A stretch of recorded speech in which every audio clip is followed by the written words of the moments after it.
I think situation, relationship, function, also, you know, checking, holding, making, and wanting. Those. Sometimes I tell people who are already on some other path, or they're psychologically astute, and we're just talking. I'll explain checking to them, and it's like really helpful. It's not that they would come to the Zen Center particularly, but they go, wow, yeah. You know, and then I talk about holding, making, and what. It's like those four things are like just what, that's our problem. That's the only thing that gets between us and red comes red. How is it that we have some agenda, we have some idea. And so if we don't have an idea, then we can feel our function in life. You know, we can see the situation in life. And the relationship too, all those things, you know. And that's the dance, that's the beautiful dance. Like I used to ask all the time, like, why was I born? When I was little, I was like, what am I doing here? I really had that question. And didn't make much sense to me. You know, you eat, you shit, you argue with your siblings, go to school. But just something was missing, and then when you know, as you grow, and maybe you begin to ask more carefully, like, what's my function? What's the point? What is this?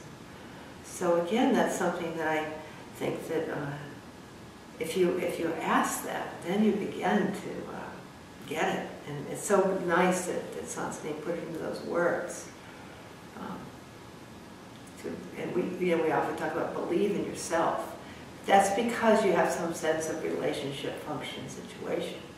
When you have a sense of that, then the self is the mirror, not you, but the ability to perceive. So that's the self that you start to believe in, not real ego, but to be able to see function, relationship, situation.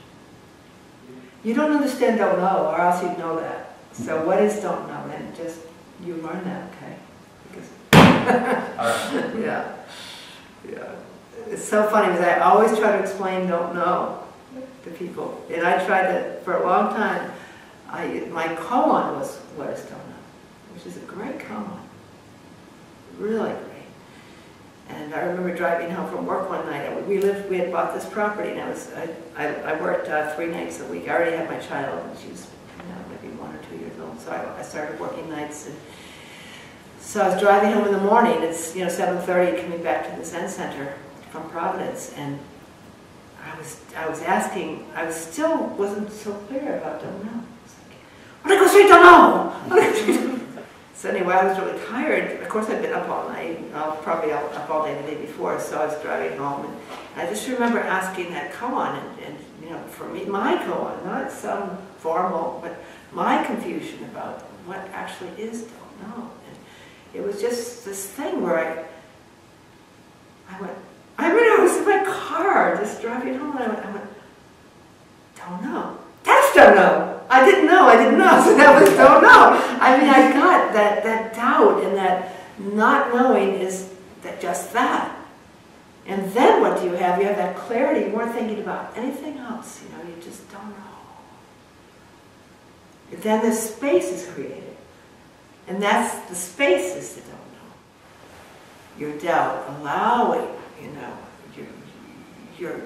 your experience. What is it? What is it? So when you say don't know, it's not don't you know, and don't know. It doesn't mean not to know. It means when you say don't know, it's allowing this brain to take a break, allowing it to just question and be with, be with this floor, be with this boredom, be with this experience, whatever. I'm sure some of us, you have a sitting where it's just so lovely. It's just so lovely. It's like just perfect, like the pond. Just sitting there, just like the pond. So, would you consider it kind of a sense of wonder? Not so much wonder. Allowing yourself to be just this, whatever. And also, So if you're, I always think of this. I think of this as my medical background. But if you're a physician, And you have these patients coming in every 15 minutes. You know, how do you do that? How could you do that? I mean, I know a lot of physicians. It's so hard for them. But if they don't do that way, they can't pay their bills, they can't pay their staff, they can't pay their rent on the building. It's like they figured out a budget, and you know, with what they get paid for each visit, they have to make 30 visits a day or whatever it is. And so it's like, it's crazy. It's a crazy system. But how can you just like, someone comes in and you just allow the experience? Completely, don't know. Like, yes, it's not the patient's fault you only have 15 minutes. So can you be a bodhisattva? You know, widen yourself and love that patient. Love that, you know, see the texture of their hair, the color of their skin. You know, how much time you have to glance at what their weight was last time, what their weight is this time, what their complaint is. They feel a pressure over here or something, maybe. It's like, wow, then, you know, how can you get your computer going to order maybe some liver studies or whatever, you know, as they speak, you have to remember to order certain labs and also just feel it. Do they have an angst? Do they seem relaxed? Is there something else going on? These are just somatic complaints. There's not really based on reality, that they're grieving, you know, that their husband passed away 6 months ago, perhaps. Who knows? But a good physician could somehow pull that off in 15 minutes. You know, someone with a wide, compassionate heart and huge amount of ability to access their intelligence. You know, that's possible. You know, I like that example because that's each of us. We each are a physician in many, many ways. You know, we're each a healer in many, many ways, and we have that potential to. And no matter what we do, we could be that. We could be that for whatever's in front of us or whoever's in front of us, including just our little effort with our floor during these retreats. You know, but also in our life, in our everyday life.